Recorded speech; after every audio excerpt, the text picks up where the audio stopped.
Meine Lippen brennen.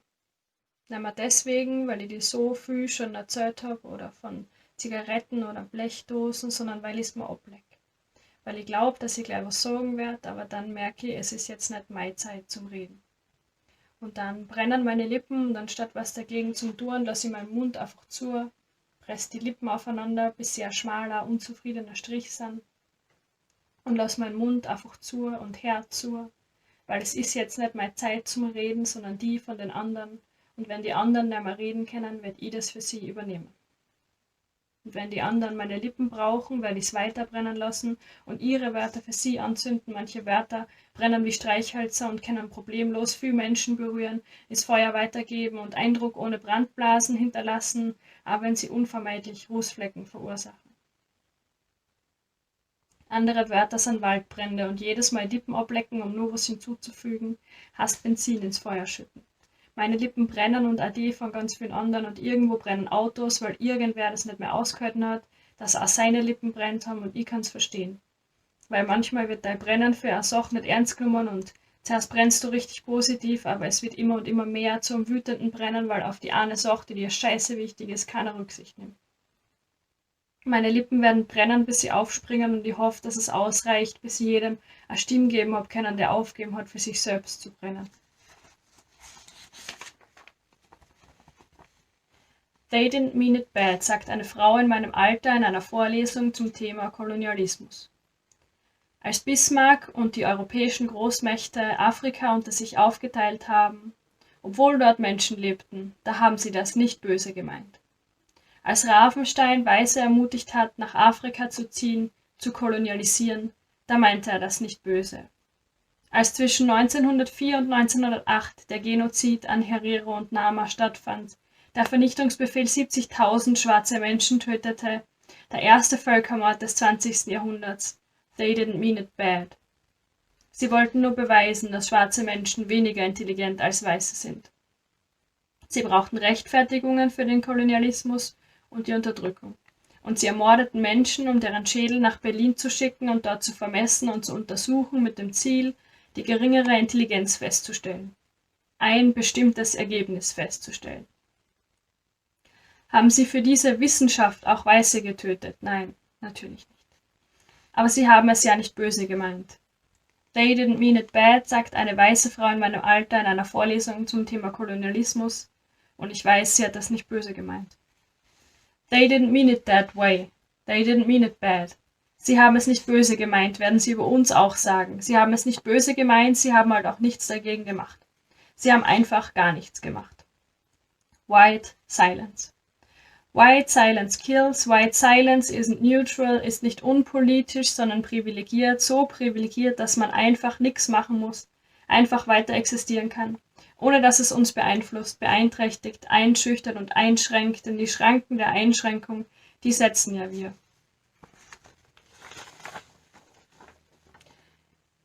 Ich weiß nichts, weil ich weiß bin. Ich will es mir nicht anmaßen, über die Erfahrungen anderer zu reden.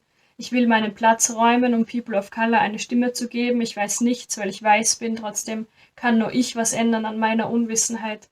An der Situation für Rassismusbetroffene kann vielleicht nur ich was ändern. Was für ein grausames Paradoxon. Welche Rechte wurden je in der Geschichte freiwillig abgetreten? Frauen mussten ihr Wahlrecht erkämpfen. Männer haben nicht einfach nachgedacht und es ihnen freiwillig gegeben. People of Color mussten sich erkämpfen, im gleichen Busabteil sitzen zu dürfen. No ging in die Geschichte ein. Niemals ein Yes, Sir, ein Okay oder ein Abwarten und Tee trinken. I have a dream ging in die Geschichte ein, nicht ein Zuhause sitzen und wirklich nur träumen. Dabei werden unsere Rechte nicht geringer, wenn wir sie auch anderen geben. Der härteste aller Knochen ist nicht der Zahn, sondern der Zahn der Zeit, an dem sich marginalisierte Gruppen die Zähne ausbeißen. They didn't mean it bad, werden sie auch über uns sagen. Aber was bleibt von Black Lives Matter im Juni? Zu wenig. Sie haben gesagt, keep the same energy in November. We didn't mean it bad. Statt aufs Frequency zu gehen, sind wir heuer halt ein bisschen zur Black Lives Matter Demo demonstrieren gegangen. Das schwarze Kästchen hat nach ein paar Wochen nicht mehr zum Insta-Feed gepasst und das Facebook-Profilbild sieht ohne Filter auch schöner aus. Wie vielen People of Color folgst du denn auf Instagram? Ich Ich habe gesagt, ich werde nichts sagen, aber jetzt hätte ich noch so viel zu sagen, damit sie nicht über uns auch sagen werden, als sie gar nichts gemacht haben. Da haben sie das nicht böse gemeint. They didn't mean it bad. Liebes Publikum, herzlich willkommen beim Gespräch zum History Slam. Heute darf ich mit Chiara über ihren Text They Didn't Mean It Bad sprechen, der die Black Lives Matter Demonstrationen und den dahinterliegenden jahrhundertelangen Rassismus gegen dunkelhäutige Menschen zum Thema hat. Hallo Chiara, schön, dass du Zeit hast. Ich steige gleich ein mit der ersten Frage. Ganz klassisch, warum hast du dieses Thema gewählt? Also das Thema da bin ich drauf gekommen, weil die Black Lives Matter Demonstrationen eben dieses Jahr im ersten Lockdown quasi mich persönlich mehr berührt haben, als das irgendwie andere Demonstrationen bisher gemacht haben. Und so ist eigentlich der erste Teil von meinem Text entstanden. Der ist wirklich damals entstanden, den habe ich quasi aus so einer Emotion heraus geschrieben und deswegen ist der im Dialekt. Und der restliche Teil und auch dieser Hintergrund, dieser historische Hintergrund, das ist dann deswegen entstanden, weil ich dieses Semester an der Uni Völkerrecht habe und eine Vorlesung zum Thema Migration. Und die Vorlesung hat natürlich dann gestartet mit dem riesen Hintergrund von Migration, Sklaverei und Kolonialismus. Und eben diese Vorkommnisse, die ich im Text beschreibe, sind dann in dieser in dieser Vorlesung mir so hängen geblieben, dass ich dann richtig sauer war. Ich bin ausgegangen, habe meinem Freund und meiner Freundin erzählt, wie schlimm ich das gefunden habe, wie unreflektiert die Kollegin war und bin dann aber draufgekommen, dass das jeder hätte sein können einfach. Also jeder hätte sowas sagen können. Und die Aussage an sich ist nicht schlimm, aber was eigentlich dahinter steht und wie Leute mit Rassismus umgehen, das ist eigentlich das, was man kritisieren könnte. Die Black Lives Matter Proteste sind ja auch nach Europa übergeschwappt und haben hier auch in Österreich viele Zehntausende Menschen auf die Straßen gebracht. Warum glaubst du, hat dieses Thema so den Nerv der Zeit getroffen und viele angesprochen, die sonst eher nicht so auf Demonstrationen gehen? Einerseits finde ich, dass viele Rassismusbetroffene aufgestanden sind und man zum ersten Mal auch hier Leuten Gehör geschenkt hat, die dann von ihren Racial Profiling Erfahrungen zum Beispiel berichtet haben mit der Polizei oder von ihren Erfahrungen einfach ganz normal beim Einkaufen im Supermarkt. Und ich glaube, dass wenn irgendwelche Demonstrationen sind, zum Beispiel jetzt vor kurzem gegen die SARS in Nigeria, dann ist es so weit weg von einem geografisch, dass es schwieriger ist, sich damit irgendwie emotional zu verbinden. Und dadurch, dass es dann bei uns so, also jeder irgendwie wen kennt hat, der dann dazu aufgestanden ist, seine Meinung gesagt hat und so, dadurch ist es, hat es, glaube ich, emotional die Menschen mehr berührt, was ich sehr gut finde und sehr froh bin, dass das passiert ist. Ja, und ich habe also inspiriert zum Text hat mir ein Tweet vom Comedian Aurel Merz, der hat nämlich getweetet, wisst ihr noch, dieses Jahr im Juni, als wir herausgefunden haben, dass es schwarze Menschen gibt, crazy. Und das hat mich so berührt, weil er selber eben a person of color ist und irgendwie mir das so berührt hat, dass er sie auch seit diesem Jahr quasi erst so richtig gesehen fühlt mit all den Problemen, die das mit sich bringt. Gleich überleitend zur nächsten Frage, das ist schon teilweise beantwortet, aber nochmal, viele glauben noch immer, dass es sich bei rassistisch motivierter Polizeigewalt ja hauptsächlich um ein amerikanisches Problem handelt oder vielleicht um ein südafrikanisches, aber nicht um ein mitteleuropäisches. Und du streichst in deinem Text aber sehr gut die Absurdität heraus, dass die weiße Mehrheitsbevölkerung am meisten Hebelwirkung hat, um dieses Problem zu bekämpfen, das aber auf der anderen Seite nur nicht weiße Menschen betrifft und dass sie vielleicht gar nicht richtig nachvollziehen können. Wie kann man deiner Meinung nach auch bei uns mehr Bewusstsein dafür schaffen? Ja, also ich bin jetzt keine Expertin oder so, aber es ist halt interessant zu beobachten, dass immer zwischen schwarzen Menschen differenziert wird. Also schwarze Menschen in den USA, denen spricht man zu, ja, da hat man schon mal gehört in den Nachrichten, der ist erschossen worden, aber bei uns gibt es sowas nicht quasi. Dann schwarze Menschen in Afrika, ja, ja, da hat man schon mal gehört, das war früher ganz schlimm und so, aber heutzutage auch nicht mehr. Und schwarze Menschen in Europa sind auch für uns irgendwie in Europa so unsichtbar quasi. Also ja, da gibt es so Fußballspieler, habe ich auch schon mal gehört im Fernsehen gesehen oder so. Es ist ganz schwierig irgendwie, dass da immer so differenziert wird und dass diese Rassismuserfahrung nicht akzeptiert wird. Also wenn es jetzt einen Artikel gibt über Rassismus in USA und Polizeigewalt und wenn dann bei uns jemand sagt, dass das bei uns auch ein Problem ist und dass man sie dann nicht irgendwie besser stellen kann, dann wird das von vielen Seiten her, von unreflektierten Menschen eher nicht akzeptiert und sie wollen es nicht einsehen und das finde ich halt schade und Bewusstsein stärken kann man meiner Meinung nach eben, wenn Betroffene aufstehen. Das kann man aber nicht von jedem erwarten. Also man kann jetzt nicht von jedem, den man in seinem Leben hat, der eine dunkle Hautfarbe hat, erwarten, dass er einem jetzt Rassismus erklärt. Also man muss sich schon selber irgendwie damit auseinandersetzen. Und also als weiße Person muss man sich irgendwie mal Gedanken machen, was schon rassistisch ist. Und warum man manchmal Personen nicht glaubt oder wenn zum Beispiel jemand irgendwas als rassistisch wahrnimmt, dann sollte man dem im ersten Moment immer glauben und sie dafür entschuldigen oder einfach sagen, danke, dass du mich darauf aufmerksam gemacht hast. Und dann wird einem, glaube ich, viel mehr bewusst, dass manche Sachen, die für sich selber nicht rassistisch erscheinen, an anderen Menschen trotzdem verletzen können.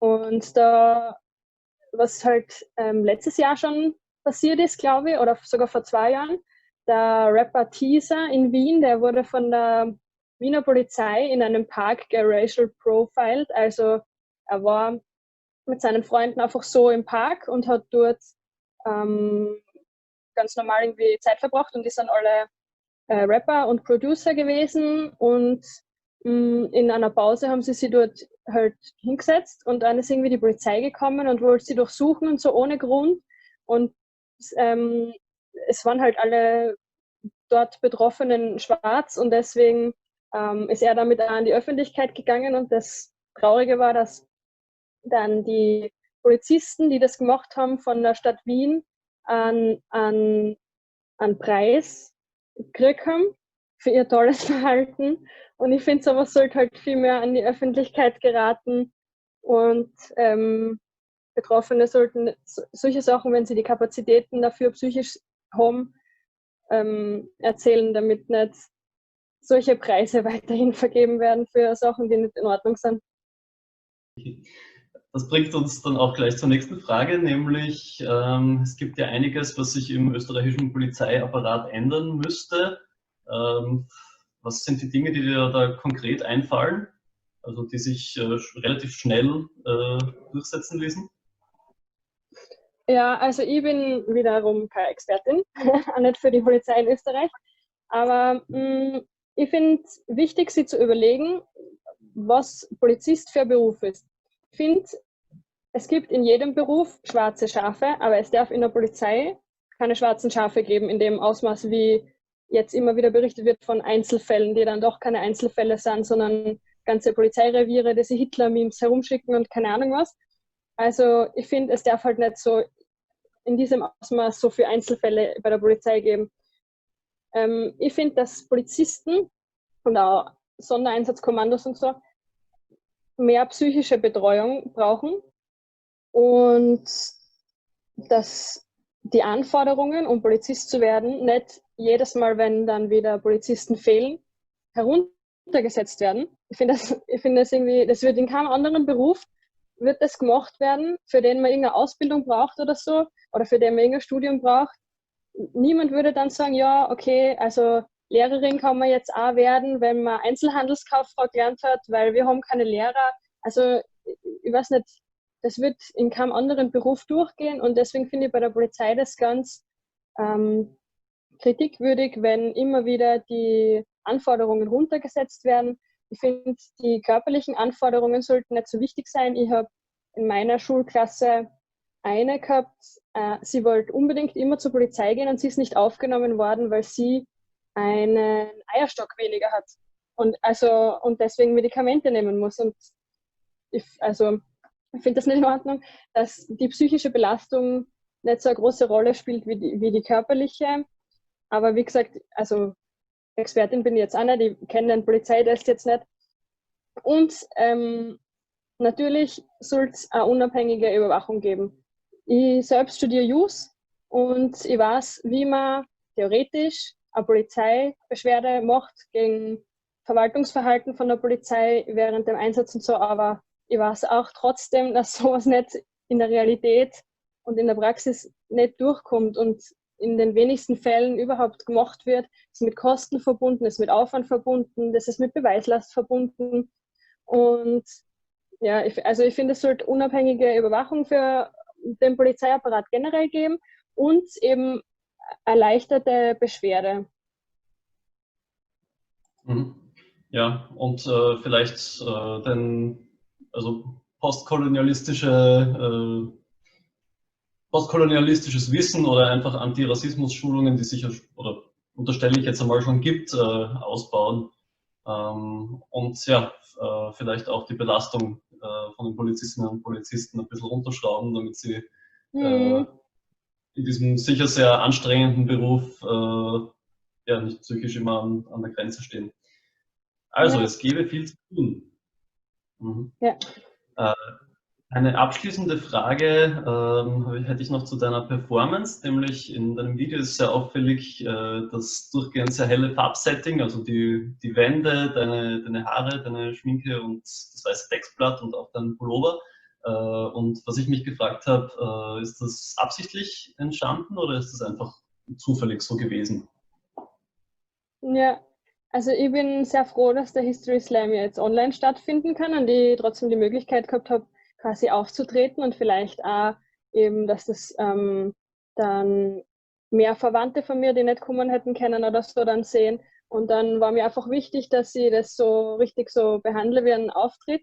Und da ich daheim nicht so viel machen habe können, also ich habe ja nicht so ein Rednerpult oder so, dann habe ich mir halt gedacht, dass ich das so monoton mache, sodass das Video halt irgendwie für die Augen angenehm ist. Und ich weiß nicht, ich habe einfach so das natürlich fließen lassen. Ich habe auch den ersten Text, den ich geschrieben habe, der im Dialekt eben ist.